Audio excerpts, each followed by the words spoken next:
വളരെ കാലത്തിന് ശേഷം ഒരു അതിഥി എത്തുന്ന മഹത്തായ ദിവസം. എൻ്റെ മനക്കിലേക്ക് സ്വാഗതം.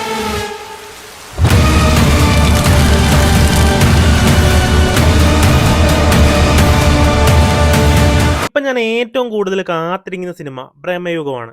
കാരണം ഇത്രയും നാളും ഇറങ്ങിയ ഇതിൻ്റെ ഔട്ട്പുട്ടൊക്കെ ഹെവിയാണ്. ടീസർ ആയിക്കോട്ടെ, സോങ്സ് ആയിക്കോട്ടെ, പോസ്റ്റേഴ്സ് എല്ലാം ഒന്നിനൊന്ന് വെച്ചോ. പിന്നെ ഈ ഒരു പടത്തെക്കുറിച്ച് അങ്ങനെ ആരും തള്ളിമറിക്കലോ കാര്യങ്ങളോ എവിടെയും കണ്ടില്ല.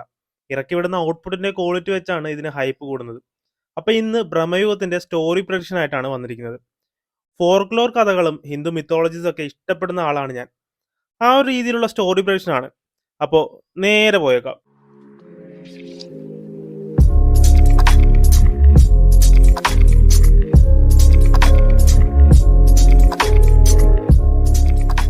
സ്റ്റോറിയിലേക്ക് പോകുന്നതിന് മുമ്പ് ടീസറിലെ കുറച്ച് കാര്യം നോക്കാം. അപ്പോൾ കുറച്ചുകൂടെ ക്ലിയർ ആവും. മമ്മൂക്കൊക്കെ ടീസറിലായിട്ട് ഒറ്റ ഡയലോഗേ ഉള്ളൂ. വളരെ കാലത്തിന് ശേഷം ഒരു അതിഥി എത്തുന്ന മഹത്തായ ദിവസം, എൻ്റെ മനയിലേക്ക് സ്വാഗതം. ഒരു കിടിലൻ ഡയലോഗായിരുന്നു.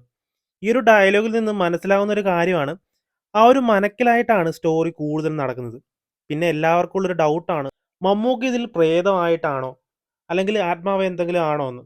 മേ ബി അങ്ങനെ ആകാനുള്ള ചാൻസ് കൂടുതലാണ്. കാരണം ടീസറിലായിട്ട് നമ്മൾ ശ്രദ്ധിച്ചാൽ മനസ്സിലാവുന്ന ഒരു കാര്യമാണ്, ആ ഒരു മന ഇപ്പോൾ ആരും താമസിക്കാത്ത ഒരു സ്ഥലമാണെന്ന് തോന്നുന്നുണ്ട്. കാരണം മൊത്തം മാറാലയും കാര്യങ്ങളൊക്കെയാണ്. അതുകൊണ്ട് തന്നെ മമ്മൂക്ക അവിടെ താമസിക്കുന്ന ആളാണെന്ന് തോന്നുന്നില്ല. പിന്നെ ടീസറിലെ ഈ സീൻ നോക്കിക്കഴിഞ്ഞാൽ മനസ്സിലാവുന്ന ഒരു കാര്യം, അവർ അവിടെ ഒരു കുഴി വെട്ടുന്നുണ്ട്. അപ്പോൾ അർജുൻ അശോകന്റെ ക്യാരക്ടർ പറയുന്നുണ്ട്, ഇവിടെ നിന്നാൽ നമ്മുടെ ജീവൻ പോകാം എന്ന്. അപ്പോൾ ജീവൻ അപകടത്തിലാകുന്ന ഒരു കാര്യമാണ് അവിടെ ചെയ്തുകൊണ്ടിരിക്കുന്നത്. അപ്പോൾ ഇനി നമുക്ക് സ്റ്റോറിയിലേക്ക് വരാം. ശരിക്കും അർജുൻ അശോകന്റെ ക്യാരക്ടറെ കാണിച്ചായിരിക്കാം തുടക്കം. ബ്രഹ്മയുഗത്തിന്റെ ചെറിയൊരു പ്ലോട്ട് ഞാൻ കണ്ടിരുന്നു. അതിലായിട്ട് ഒരു സ്ലേവ് മാർക്കറ്റിൽ നിന്ന് രക്ഷപ്പെടുന്ന ഒരാളായിരിക്കാം അർജുൻ അശോകന്റെ ക്യാരക്ടർ എന്ന് കേട്ടിരുന്നു. അപ്പോൾ ആ ഒരു രീതിയിൽ തന്നെ ആയിരിക്കാം ചിത്രത്തിന്റെ തുടക്കം. ഒരുപക്ഷെ അർജുൻ അശോകന്റെ കൂടെ രക്ഷപ്പെടുന്ന ആളായിരിക്കണം സിദ്ധാർത്ഥ് ഭരന്റെ ക്യാരക്ടറും. അവരെ തപ്പി ചിലപ്പോൾ ആളുകൾ പുറകുണ്ടായിരിക്കാം. അങ്ങനെ ഒളിത്താവളം തപ്പി നടക്കുമ്പോൾ ആയിരിക്കാം ഈ ഒരു മനയെ പറ്റി അവർ അറിയുന്നത്.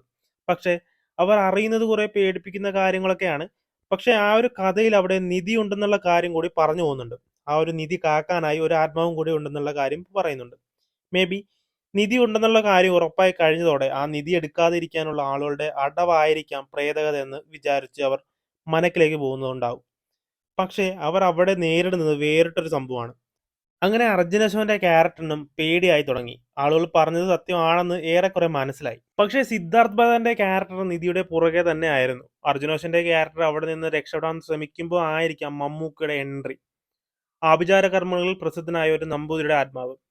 തന്റെ സ്വത്തുക്കൾ വേറെ ആരും എടുക്കാതിരിക്കാൻ അവിടെ കാവൽ നിൽക്കുന്ന ദുർബന്ധരവാദി. പിന്നീടുള്ള കാര്യങ്ങളൊക്കെ കുറച്ച് പേടിപ്പെടുത്തുന്നതായിരിക്കാം. ഇത്രയും കാര്യങ്ങൾ നമുക്ക് പ്രൊഡിക്റ്റ് ചെയ്യാൻ പറ്റുന്നുണ്ട്. പിന്നീട് എന്തായിരിക്കും സംഭവിക്കുക? ഈ ഒരു മനയിലേക്ക് പോയ ആരെങ്കിലും തിരിച്ചു വന്ന് കാണുമോ?